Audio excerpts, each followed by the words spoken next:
When an SMSF decides to make an investment, trustees must consider several factors to ensure compliance with superannuation law.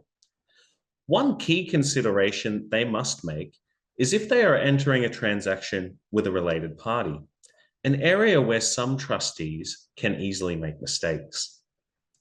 Today, I'm speaking with Shelley Banton, an experienced auditor and the head of education at ASF Audits, to gain some deeper insight into this area of compliance. Good afternoon, Shelley. Thank you so much for joining me today.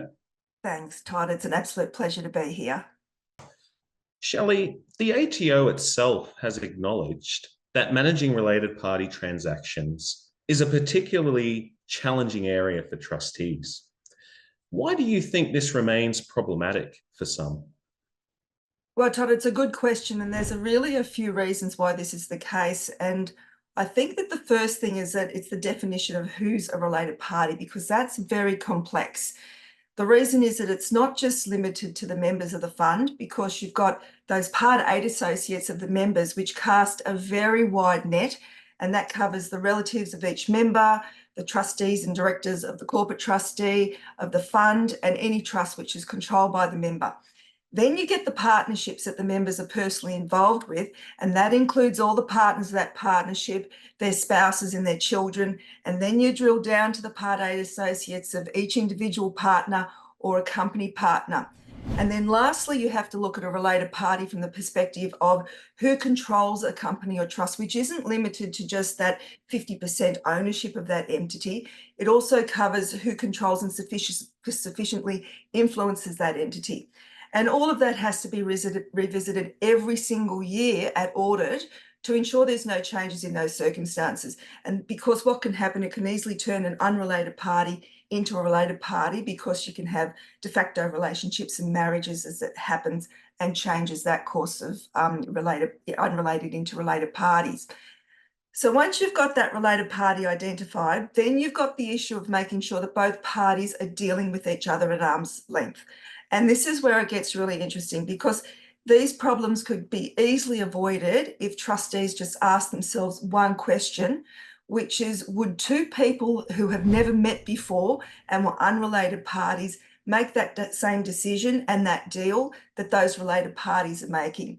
And if the answer is no, then it doesn't really have to be challenging at all, because all of those compliance issues can be avoided, because that actual transaction possibly should not have ever been made in the first place. You just mentioned that at the end there, but let's talk about the auditor's role a little bit more. In your view, what's the first step an auditor should take if they suspect that there may be related party concerns in a fund or with a fund? Well, what our job is to do is to design procedures so that we can get sufficient appropriate audit evidence. And a really good example here where we're provided with that evidence that potentially conflicts with what we've been told by a client means that how that can play out is if we have a situation like there's business real property that we're told isn't leased to a related party, but then we're given a lease agreement that's signed by the same person in their capacity as trustee of the fund and the tenant. Well, obviously that means we have to undertake further queries to the trustee, and then we need to confirm that those transactions during that year are all on an arm's length basis. And what the ATO wants to see in our audit files is the logic of how we got to that conclusion. So simply having that lease on file isn't enough anymore. We also need to document the fact that the other party is a related party, but they've also dealt with each other on commercial terms. And why that becomes so critical is that it really allows an independent third party now, whether that's the ATO or a QA reviewer or whoever, they can then look at that file and see that you've drawn that conclusion, which is based on certain facts, rather than just having that evidence on its own. So the first step is to make sure that you're obviously asking the right questions in line with your audit procedures. You can't just assume that there isn't a related party or there isn't any related party issues without querying that with the client. And then obviously reviewing that evidence and documenting your conclusion to make sure there's no related party concerns is probably a good plan of attack in terms of tackling these types of issues. That's a good point. And in your experience, we've seen that related parties, and you mentioned this before, they can often bring in other issues into the fund as well, or they can trigger other issues as well. And one of those is the in-house asset issue. Now, in your experience, how do trustees maybe typically navigate some of the challenges of in-house assets if they're dealing with a related party? And are there any strategies or practices to avoid breaching that limit? Yeah, it's a very broad brush, and the problem for us at audit is that we're doing that after year end, and at that point the horse is already bolted, and the question then is how do you put it back in the corral? So it is going to depend on what happens during the year as to how we deal with that particular in-house asset issue. So I guess the first thing it comes down to is the trustees understanding their responsibilities and obligations under SIS, and then working with their team of SMSF professionals to make sure that they're reinforcing the information about what they can and they can't do to remain compliant. And a typical example here is where if we look at a fund that's invested in Reg 1322C unit trust, well, the trustees of that trust need to understand the rules to ensure that it doesn't become an in-house asset of the fund. So they need to know that they can only invest in property and cash. Well, that's probably the starting point. They need to ensure that all those transactions are being undertaken on an arm's length basis. They've got to be a related party lease agreement in place if it's business real property that the trust owns. They can't run the business. There can't be any outstanding borrowings and so on. So to avoid breaching that in-house asset limit, the best rule of thumb obviously is not to do it in the first place. So we've got the situation, and it does make it a little bit difficult, where the fund can invest in an in-house asset up to 5%, and there's nothing wrong with them doing that, but it's when they're flirting around that 5% limit, especially at that year end, which can provide them with problems at audit. One of the things it's going to come down to is market value. And that's where the auditor is going to want to ensure that the valuation is accurate, because they don't want any in-house asset issues, and they need to make sure their audit file is up to scratch in that area as well. So really, trustees need to be prepared to give their auditor objective and supportable data to confirm those asset values, especially when we're talking about property and unlisted entities, so that we can make sure they're not exceeding that 5% limit at year end. As I understand, and you mentioned this before as well, if a fund happens to find itself in a situation where it's been established that there are related parties or related party concerns, it can be very difficult to sort of untangle that mess once you've got into it. And are there any ways that or strategies that trustees might begin to untangle that mess or fix what has happened? Well, there's really two main outcomes here, Todd. And the first is what happens when the fund has an in-house asset during the year, as opposed to an in-house asset at the end of the year on June 30.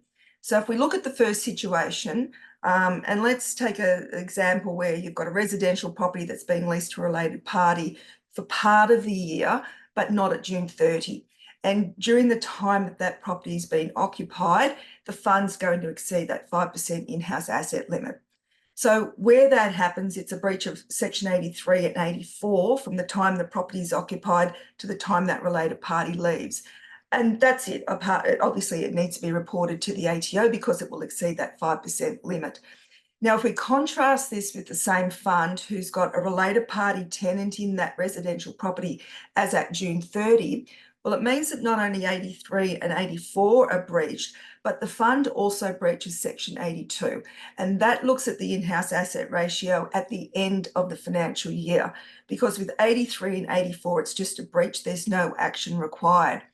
But the requirements of Section 82 are very specific.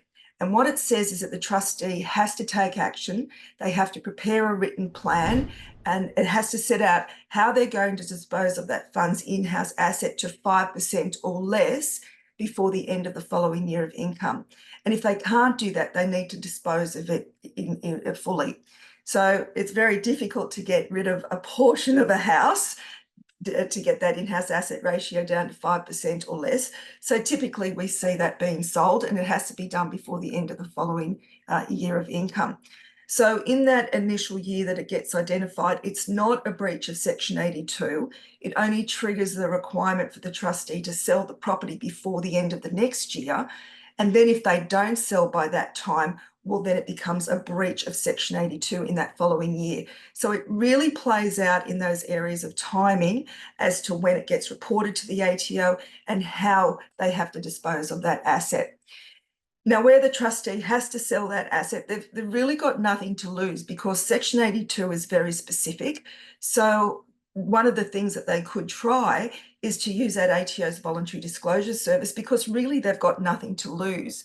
And it's only the ATO in its capacity as the regulator who has the ability to be able to change that requirement for the fund to sell the property.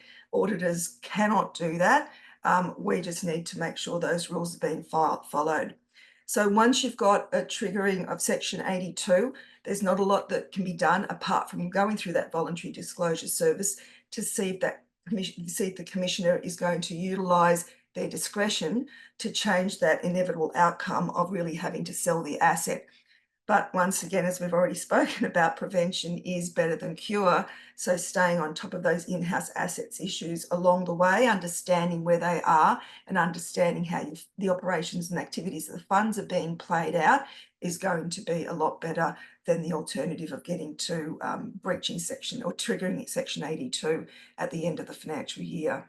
As I mentioned earlier, Shelley is the head of education at ASF Audits, and you're likely to see her at many of the SMSF industry events that are held throughout the year. Thank you once again, Shelley, and I look forward to speaking with you again very soon. Thanks, Todd.